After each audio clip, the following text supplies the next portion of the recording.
I guess there's some relevancy to it. Like, this is how I'm going to start introing a lot of these soapboxes, just kind of rambling a little bit before I start getting into the realness of it, right? Just a very brief intro. Let it warm up. Let it simmer. Let it simmer. Get into it. If you like the content from the first soapbox, greatly appreciate it. Feel free to watch it on YouTube. I can't put a link anywhere in here. This is a live Twitch stream. But conversation kind of continuing off of that. Not really continuing, just another branching piece of it, right? Online has been, it's so important, right? I've seen talks lately of how offline is integral to a lot of these fighting games. How offline is basically what makes or breaks the game, right? Which is an interesting comment to make, especially coming from two games now that have had their entire lifespan mainly focused online. Two fighting games specifically. It's interesting that I play Monster Hunter tonight because Monster Hunter is one of those games that I don't think would be, I mean, it is definitely very popular, right? But I don't think in the West, out here in America, it would be as popular as it is now without their implementation of online. I think that's going to be number one. So let's open up with this story, right? Back, I want to say this is 2000 and I want to say 2010. Gotta be. Maybe 2011. I want to say 2010. This young individual in college, but being introduced to Monster Hunter very, very slowly. A friend of mine from high school, still a friend of mine today, really into Monster Hunter, really tried to sell me on this game, and it's a PSP game at the time. So I picked up Monster Hunter at Monster Hunter 2. Or, no, Monster Hunter Freedom. Which one was the Capcom Classic one? Was Monster Hunter Freedom 2, right? Had the T-Rex on the cover. Anyways, playing that by yourself is a difficult game, especially coming off fresh. Anybody playing like the old school Monster Hunter games, it's a very different game than what it is right now. I played it up until Monster Hunter Freedom Unite, and it was around that time where I was like, I don't get this game. This game is like, my friend is all about it, and I don't understand. It's not fun for me, fun for him, great, it's fantastic. 1 year I go to Youmacon, and it's about that 2010 era that I hit Youmacon. And I can't decide which direction to put my hair right now.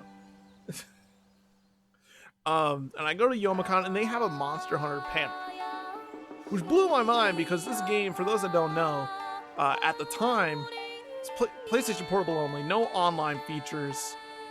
You had to be local with 3 other people to play. And there was a Monster Hunter panel. So I decided to pop in and check it out. I know a thing or two about Monster Hunter, but surely this isn't as big as like to get a panel. Go in there, and to my surprise, there is a whole room filled with other Monster Hunter fans. And sure, at the time, like, being on the internet is something that I've done before. You know, I played Phantasy Star Universe as my first like subscription MMO, and I know the magic that presents itself, right? Like being able to chase that constantly is something I always talk about. Like the first years of my first subscription MMO, like there's something special about Phantasy Star Universe in my heart that I can't replace, and I can't ever find another game that's going to be like that. That magic is gone. Although Final Fantasy XIV is a great game, but you never forget that magic that you find when you're first discovering your online game, right? So the magic that I saw in this room of Monster Hunter players, I sat down at a table with 3 other players. Like, oh, hey, how's it going? I'm like, oh, I'm doing good. I had no idea that Monster Hunter was like this. Like, there was this many people nearby. And like, oh, what hunter rank are you? And I think it was like Hunter rank 3 at the time. And they're like, oh, you know what? Let's get you up to 7 real quick. I said, what? And they helped me from Hunter rank 2. We sat there, and the block I think was like 2 hours in this room for a panel. And we just did hunt after hunt after hunt in an era where there was no online for this game anymore. Or currently. Like, this is like before Monster Hunter 3 on the Wii, before Monster Hunter Tri Ultimate.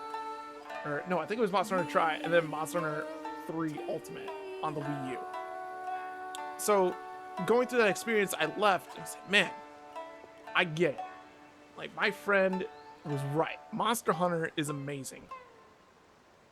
And since then, like, there was no real easy way for me to play Monster Hunter with a group of friends like that again until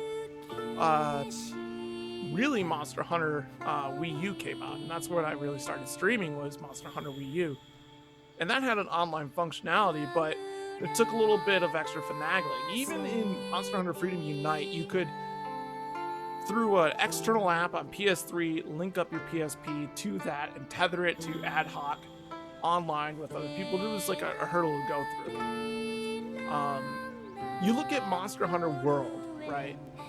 And when that game came out, it changed the face of Monster Hunter for so many people.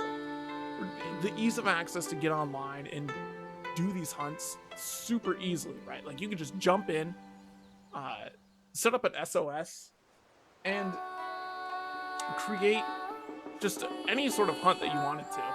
And you didn't have to hunt people down on a forum or anything. It was just turn on and play. And a little bit of what I was talking about yesterday was like, that instant gratification is so important in a fighting game, where you can just turn on, play, get in, get a few hunts, and go. So here we are today with Monster Hunter Rise, being, what is it now? Apparently, at this point, the second most sold title in Capcom's repertoire.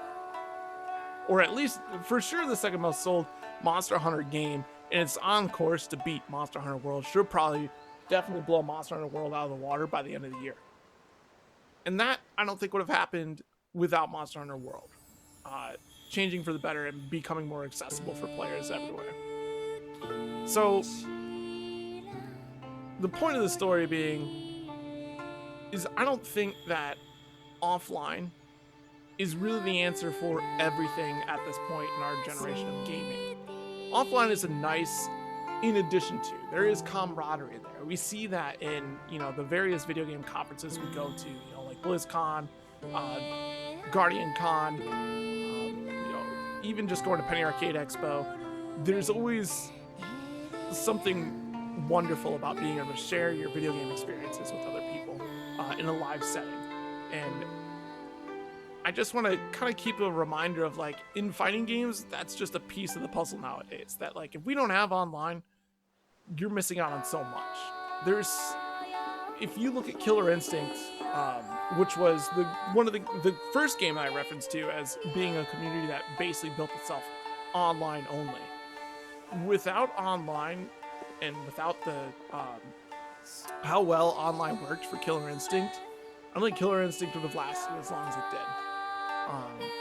There's so many other fighting games that just didn't have online that I wish did better. Yatagarasu being one of those games that I love the idea of Yatagarasu. Maybe you heard of it. Maybe you haven't at all. But it was a very short-lived game. There are people playing it now and again, and probably more so offline. Last time I checked on Steam charts, I think there were only 2 people playing. So someone's out there playing it, but it's a great game. Without online, you're not going to bring in more players. You're not going to easily build a community in a low-risk environment. Playing online in Killer Instinct tournaments, I didn't have to drive somewhere. I didn't have to pay money. I didn't have to, bring a whole setup, the works, just to compete and see, and really feel myself. To be like, I think I could go to a live event and meet these people and maybe do well in a tournament. Did I get beat when I got offline? Absolutely. But it was that next step that it was easy for me to play, to know I was into it, in a low-risk environment, and then later on say, yes, I have this interest in a fighting game, so much so that I want to go offline. Which brings me to Grand Blue, right? Grand Blue's online is fantastic. We're doing very well. And I think it being my second game that has been online only, it is a great thing. And the only thing it's hurt by is literally just the bad netcode. And if the netcode were better, I'm sure the community would be doing a lot better as far as the casual crowd goes. I think that is, again, kind of going back to what I was saying in the last Soapbox, was casual crowd is so important. The people that are just playing to jump online, turn it on and leave. I always look back to the moments when I first started playing Monster Hunter where I almost quit because there was no online. There was no way I could easily play with people to make my time in Monster Hunter easier. And that one moment where I went live was the only time that kept me there. And that could be the saving grace for some games, but I'm that one small percentage. I knew that was the one time a year that I would keep coming back and having some place to play Monster Hunter. Had the future stayed the same for Monster Hunter, they didn't add online to it, I probably wouldn't be playing Monster Hunter still, and it probably wouldn't be one of my favorite franchises in gaming out there. So just kind of in the future for developers, which I'm sure you've heard it before dozens of times, please consider putting it online. Because looking at Virtua Fighter 5 Ultimate Showdown coming out and not having rollback implemented into it after 10 years removed from the game's original release, it's kind of disappointing, especially when you have a shot. You have a real chance to gather a brand new, fresh crowd in a brand new, fresh engine for this game with a whole new look on a new platform. For once, we get to play Virtua Fighter 5, not on Yakuza. And you trip up at the finish line. There's no online, there's online for it, but it's still in delay based. After a year of working in COVID, like, at this point, we can't have this anymore. Granted, Virtua Fighter 5 is going to be free if you have PlayStation Plus. That's fantastic. I'm happy for the game, and of course I'm going to download it. Of course I'm going to play it. Will I keep playing it? Probably not. Do I like Virtua Fighter 5? Yeah, I like it. But if it's not easy to play online, like I said in my last Soapbox, I have plenty of other games that are much easier to play online if I just want to jump in and jump out. It's not too much to ask for a little bit more from our developers. It's not too much to ask for just the bare minimum at this point for a solved problem. And see, I said it would be 20 minutes. That's a 13-minute Soapbox right there. I hope all the best for the Virtua Fighter 5 fans that are going to be coming back, and the Virtua Fighter players that are going to be new. It's really unfortunate news that there's not going to be good enough netcode for that game. But I hope that the true fans of the community tries to hold that developer accountable to try to do better, especially for the love of your game. That's about it. It's my online Soapbox here. Okay, so let's get into some of this Monster Hunter here, huh?